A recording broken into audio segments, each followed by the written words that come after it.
नगर पालिका के सम्मानीय अध्यक्ष प्रेम जी, उपाध्यक्ष संतोष जी, किरण जी,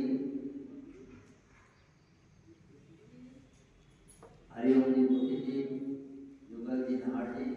आने की व्यवस्था उसमें आपने देखा है कि शिक्षा के क्षेत्र में हमने पूरे देश में एक राष्ट्रीय शिक्षा नीति बनाई। जो आप अपनी समस्या बता रहे हैं उसमें ही समस्या का समाधान राष्ट्रीय शिक्षा नीति में आ रहा है, वो धरातल पर आपको 5 या 6 महीने में दिखाई देगा।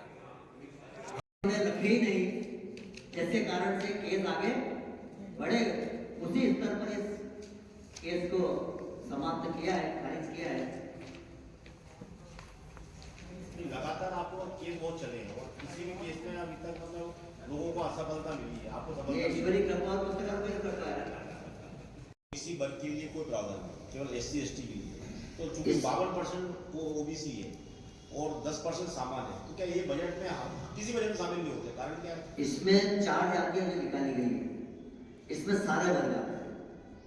गरीब में आ गया, अनुसूचित जाति, अन्य समाज में पिछड़े वर्ग के भी रहते हैं, किसानों में आ गए हैं। इन 4 जातियों में सबका समायोजन हो गया है, इसलिए सबका लाभ मिलने वाला है। गरीब के नाम गरीब के नाम तो नहीं, हर किसान भी है, युवा भी है, महिला भी है।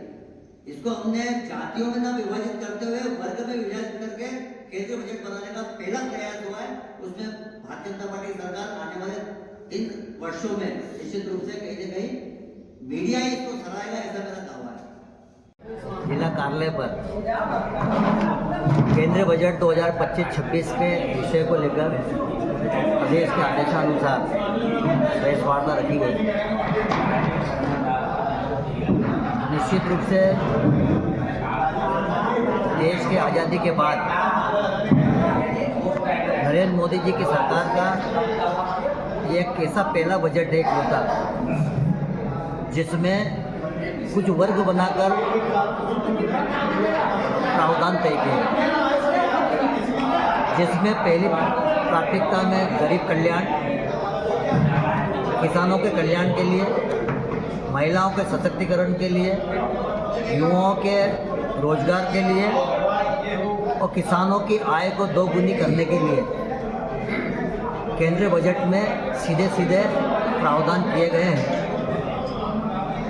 और ये बजट 2047 विकसित भारत को परिकल्पना को लेकर भी बजट बनाया गया है। केंद्रीय बजट में ध्यान में आता है कि मध्यम वर्गीय परिवार जो हमारे हर क्षेत्र में है, किसान भाई में भी है, गरीब में भी है, महिलाओं में भी है, युवाओं में भी है, उनकी बातों को ध्यान में रखते हुए आयकर में जो 12 लाख तक की छूट दी गई, इसमें बहुत बड़ा भाग हमारे मध्यम वर्गीय परिवार को मिलने वाला, इसका लाभ मिलने वाला है।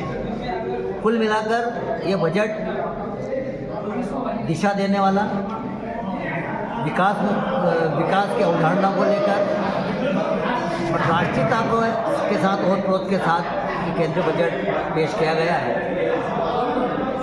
जहाँ तक महिलाओं के सशक्तिकरण की बात है, तो महिलाओं को आत्मनिर्भर बनाने के लिए लघु उद्योग से जोड़ने का काम और विशेषकर अनुसूचित जाति, जनजाति क्षेत्र में महिलाएं जो काम करती है, उन्हें 5 लाख तक का ऋण कैसे मिल जाए और वो रोजगार से कैसे जुड़ जाए, देश की मुख्य धारा में वो कैसे जुड़ जाए, इसके लिए भी प्रावधान किए गए। किसानों के लिए किसान क्रेडिट कार्ड 3 लाख की सीमा से 5 लाख तक किया गया है।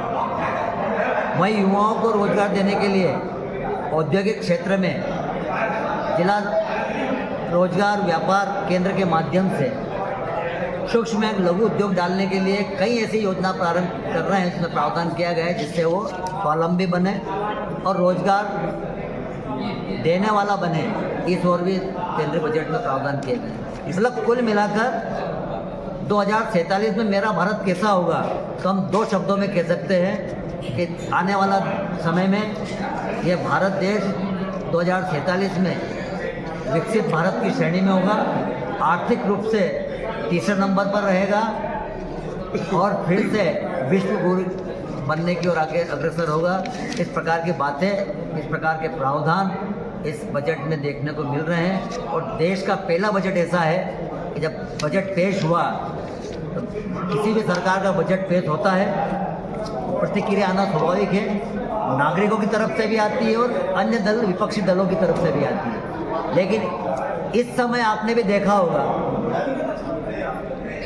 प्रिंट मीडिया और इलेक्ट्रॉनिक मीडिया के सपाटियों ने भी ध्यान में आया होगा, जैसे ही बजट पेश हुआ प्रतिक्रिया में विपक्षी के दल की तरफ तो कोई ऐसे शब्द नहीं आए कि जिससे नागरिक प्रभावित हो। और नागरिकों ने भी जो प्रतिक्रिया व्यक्त करी है, केंद्रीय बजट की सराहना ही सभी वर्गों ने की है।